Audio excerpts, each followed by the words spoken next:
Hey everyone, welcome to my reflection for Module 1 of my Indie Game Development Masters. In this video, I'll be going over what went wrong, what went right, and most importantly, what I'd do differently if I could do it again. But before we get into that, let me introduce myself. My name's Matt, but I'm also known as Mattadev in most places. I'm a programmer who's recently graduated from Falmouth University, where I studied a Games Development Programming BA. I graduated with an upper second class honours, and I loved every second of it. Since then, I've obviously enrolled onto my masters to further my skill set and hone my craft in the hopes that one day in the future I can bring my own studio to life and create some of the adventures and experiences that I've always dreamt of.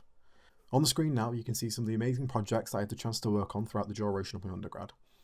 There's a nice mix of group projects and solo projects, and it'd be hard to pick a favourite, but if I had to, it'd be a close tie between Corruption of Arcana and my Orbital Mechanics Simulator. One of which is still being worked on, but more on that later. Throughout my time making games, I've mainly been based within the Unity game engine and the C# programming language. Since I started learning how to make games, it's been, about 7 years? So it's been quite a while.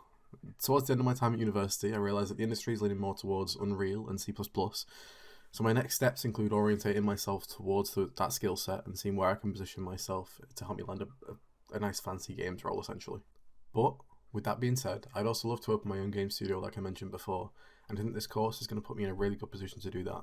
And if not, at the minimum, at least give me the skills I need to get recruited and spend some time in the industry before opening my own little studio that is going to make some cool games. For Sprint 1, the first task of the module involved me realistically gauging my skills across a wide area of game design areas.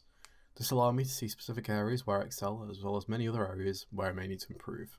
When looking at my skill set, I know that my strengths in game development lie within programming gameplay mechanics and creating AI within projects to help bring game worlds to life. These areas are ones that I focused on throughout my undergraduate degree in projects like Grotto Scuttle and Corruption of Arcana. Though, with that being said, I know there's many facets of programming and even game development and design in general that I'd like to improve on. For me personally, a big area I'd like to advance in would be more in the theme of making me a bit more T-shaped. So with that in mind, in the first sprint, I recognise that I'd like to learn 3D art again and improve my skills so I can properly make complete projects instead of tech demos, which is how I classify a lot of my solo projects. Sprint 2 was a bit of a challenging one, mainly because I started off in a really good place. I had my idea, which was basically, how do you describe it? It's like Gordon Ramsay's Kitchen Nightmares, but in a forest. You've got Gordon Catsy, and the game's called Forest Drawn Nightmares. I really liked where this idea came from, and the brainstorming that I did to get there, I was quite happy with. But about halfway through the first week, a bunch of issues that had popped up in my personal life, which just meant that development didn't go as planned. And I kind of fell behind with work, and then I pushed to try and get it finished towards the end of Sprint 2, and then I just ran out of time, basically. You can see some of the footage on the screen now of what I did come up with, of the crafting system for the game, which was, should I say the cooking system.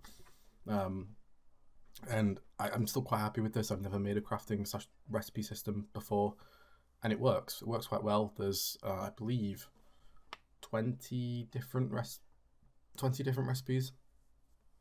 The theme of the jam was quite loose and open-ended, at least that's how it felt to me. We have this picture which basically gave me a bunch of ideas and I just ran with it, and what I came out with was Forest Drawn Nightmares. I think I really like the idea, and I think it's something I'm probably going to come back to in the future and try and work on more, mainly because, again, I've never really made a game like it. All my other games have either been like, based around physics, like the Orbital Mechanics Simulator, or RPG type games. I'd quite like to make a casual game like Forest Drawn Nightmares, so I think in the future it's definitely an idea that I'm going to revisit and see how far I can push. And I think it's really important to understand where my skills are lacking and what I'm doing right as well. I think I definitely noticed that, that 3D art side of things, like I mentioned, was and is an area that I definitely want to get better in. I did set the goal in Sprint 2 to at least make a few different models for Forest Drawn Nightmares, but as I said, issues came up and it never happened. I started the process, I started learning Blender again, and I really enjoyed it. It was something that was challenging, it's new, and it's one of those things like I'll be scrolling through game dev Twitter and I'll be like, oh, that looks really cool. I wish I could make something like that in my game, but I can't make art. And that's where that development comes in, and trying to adapt my skill set and push myself further so I can make the projects that I want and not just those tech demos. Going into Sprint 3 and the second rapid ideation session, I decided to work with a friend, Josh, who I also worked with on my undergrad on Grottle Scuttle. However, throughout the rapid ideation session, a lot was occurring behind the scenes in my personal life, which led to a bigger focus on my own well-being and trying to balance that. Because there were many situations that I was navigating which impacted the level of work I was able to complete, and the general output and the amount of work that I was able to complete. Despite that, I still believe the second rapid ideation session to be a crucial and important turning point, as it became an opportunity for me to work on myself and notice the areas that I needed to improve on. And it also gave me a chance to look back and reflect on the choices I'd made and why I'd made them. And I truly believe that this was something that was only possible due to having those other issues behind the scenes and, general life stuff that you just have to kind of get on with. I don't think if I didn't have those, I would have made the reflections that I did, and trying to be more mindful and stepping back into things I used to do many years ago, like meditation and other things like that, really helped. Despite that though, whilst I was unable to produce the level of work that I would have wanted to have outputted during the rapid ideation session, Josh was great throughout all of it. Me and him communicated a lot, and he just kept pumping it out, resulting in an artifact that I think he's quite proud of, and if it were one that I'd put more work into, I would be quite proud of as well. On the screen now you can see a few clips from it. It's a 2D platformer based around ghosts and ghouls, so there's little AI enemies that you need to touch upon. My main goals, or at least the things I wanted to do within that rapid ideation session, were to work on the AI and learn Unreal, but as I said, a lot came up and it just never happened. It never came to fruition.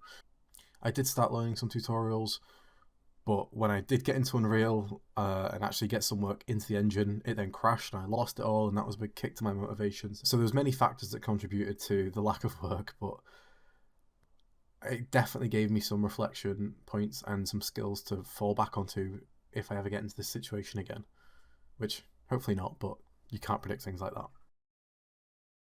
As we wrap up Sprint 4, I want to take a moment to reflect on the valuable insights gained from the rapid ideation sessions. Both sessions have provided an invaluable understanding of adapting under immense change and not cracking under pressure. At this stage, our focus was on understanding how to prepare for the future, and also to reflectively look back on our journey from the start until now and how far we'd come. Now, looking ahead, it's clear that I need to take proactive steps to shape my future career. One key aspect is building and improving my personal brand, and I see two primary avenues to achieve this. Step 1. Streamlining coursework for my portfolio. I recognise the importance of a strong portfolio in showcasing my skills. To that end, I need to streamline the work I do on the course from here until the end of the next module, Module 2, by aligning my coursework and my personal projects with the specific areas that I want to go in within the industry. I think if I can do this, I can really channel my passion for gameplay and AI programming and ensure that potential employers see the areas that I excel in and the areas of my own expertise. Step 2. Engaging with external activities. Alternatively, I understand that I need to diversify my skills and experience. Hence, I really need to dive into different areas of programming, not just stick to gameplay, AI, and all the other stuff that I'm familiar with. Because if I can do that, it's going to further enhance my skill set and make sure that I'm pursuing as many avenues as I can for my future career. To help reinforce the ideas of progressing my career, I've come up with 3 SMART goals. One short-term, one mid-term, and one long-term. The short-term goal has a focus on improving my skills in 3D art, like I said I wanted to. The mid-term goal has the idea of improving my skills in C++ and Unreal, and the long-term is more the next couple of years and where I want to be in the industry. In conclusion, there's a lot that I want to do differently in the next module and a lot I'm looking forward to as well. I think this module has definitely taught me a lot and allowed me to reflect in many more ways than what I thought I would have been able to. On the screen now you've seen some references, and thank you for watching. Oh, and I forgot to add, if you've got any feedback at all, I'm more than happy to take it. Just leave it in the comments or message me directly, and I'll do my best to work on it. Cheers.